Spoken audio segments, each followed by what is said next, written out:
Assalamualaikum warahmatullahi wabarakatuh. Bagaimana kabarnya anak-anakku sekalian? Mudah-mudahan kalian baik-baik saja ya. Baik, kali ini kita akan membahas materi biologi selanjutnya, yaitu mengenai komponen ekosistem beserta interaksi antar komponen biotik. Komponen biotik adalah komponen ekosistem yang tergolong makhluk hidup. Menurut peranannya, komponen biotik dibedakan menjadi produsen, konsumen, dekomposer, dan detritivor. Produsen yaitu organisme yang mampu mensintesis senyawa organik dari bahan senyawa anorganik dengan bantuan energi matahari.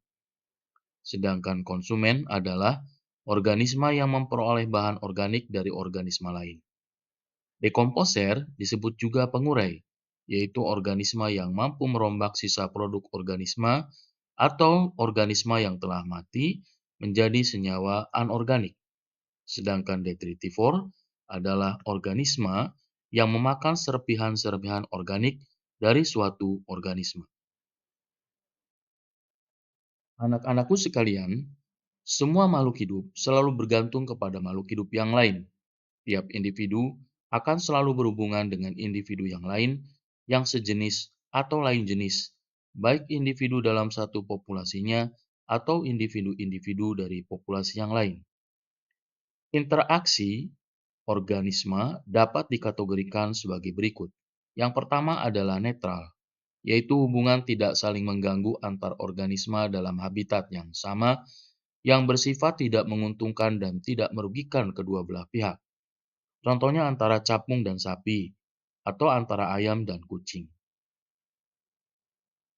Yang lainnya adalah predasi. Dari gambar ini terlihat bagaimana seekor beruang kemudian memangsa ikan. Predasi adalah hubungan antara mangsa dan pemangsa atau predator. Hubungan ini sangat erat sebab tanpa mangsa, predator tidak dapat hidup. Sebaliknya, predator juga berfungsi sebagai pengontrol populasi untuk mangsanya. Bisa jadi dalam kehidupan memiliki berbagai macam contoh, seperti singa dengan mangsanya, yaitu kijang, rusa, dan burung hantu dengan tikus. Selanjutnya adalah parasitisme, yaitu hubungan organisme yang berbeda spesies bila salah satu organisme hidup pada organisme yang lain dan mengambil makanan dari hospes atau inangnya sehingga bersifat merugikan mangsanya. Contohnya adalah Plasmodium dengan manusia, atau Taenia saginata dengan sapi, dan benalu dengan pohon inang, nyamuk Anopheles dengan manusia.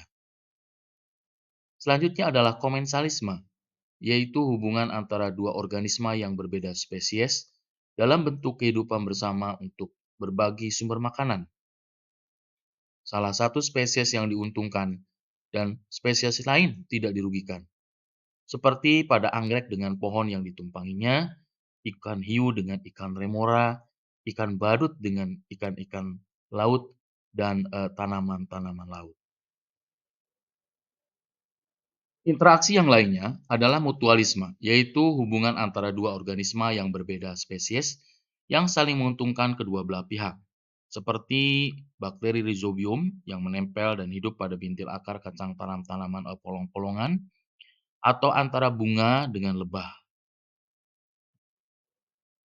Anak-anakku sekalian, antara populasi yang satu dengan populasi yang lain selalu terjadi interaksi secara langsung atau tidak langsung dalam komunitasnya. Contoh interaksi antara populasi adalah sebagai berikut. Yang pertama adalah alelopati, yaitu interaksi antara populasi bila populasi yang satu menghasilkan zat yang dapat menghalangi tumbuhnya populasi yang lain. Contohnya, di sekitar pohon walnut atau jacklands jarang ditumbuhi tumbuhan-tumbuhan lain, karena tumbuhan ini menghasilkan zat yang bersifat toksik. Pada mikroorganisme, istilah alelopati dikenal sebagai anabiosa. Contoh, jamur penicillium. Jamur penicillium dapat menghasilkan antibiotik yang dapat menghambat pertumbuhan bakteri-bakteri tertentu. Kemudian adalah kompetisi. Kompetisi merupakan interaksi antara populasi bila antara populasi itu terdapat kepentingan yang sama, sehingga terjadi persaingan untuk mendapatkan apa yang diperlukan. Contohnya adalah persaingan antara populasi kambing dengan populasi sapi di padang rumput. Persaingan hewan jantan memperebutkan wilayah atau pasangan. Komunitas adalah kumpulan populasi yang berbeda di suatu daerah yang sama dan saling berinteraksi. Contoh komunitas misalnya sawah dan sungai. Komunitas sawah disusun oleh bermacam-macam organisme. Misalnya ada padi, belalang, burung, ular, dan gulma. Komunitas sungai terdiri dari ikan, ganggang, zooplankton, fitoplankton, dan dekomposer. Antara komunitas sungai dan sawah terjadi interaksi dalam bentuk peredaran nutrien dari air sungai ke sawah dan peredaran organisme hidup dari kedua komunitas tersebut. Interaksi antara komunitas tersebut cukup kompleks karena tidak hanya melibatkan organisme, tetapi juga aliran energi dan makanan. Anak-anakku sekalian, interaksi antara komponen biotik dengan abiotik akan membentuk suatu ekosistem. Hubungan antara organisme dengan lingkungannya menyebabkan terjadinya aliran energi dalam sistem itu. Dengan adanya interaksi-interaksi tersebut, suatu ekosistem dapat mempertahankan keseimbangannya. Pengaturan untuk menjamin terjadinya keseimbangan ini merupakan ciri khas dari suatu ekosistem. Apabila keseimbangan ini tidak diperoleh, maka akan mendorong terjadinya dinamika perubahan ekosistem untuk mencapai keseimbangan yang baru. Anak-anakku sekalian, demikian tadi penjelasan mengenai komponen dalam suatu ekosistem dan interaksi antara komponen biotik.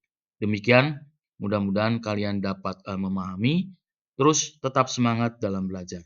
Assalamualaikum warahmatullahi wabarakatuh.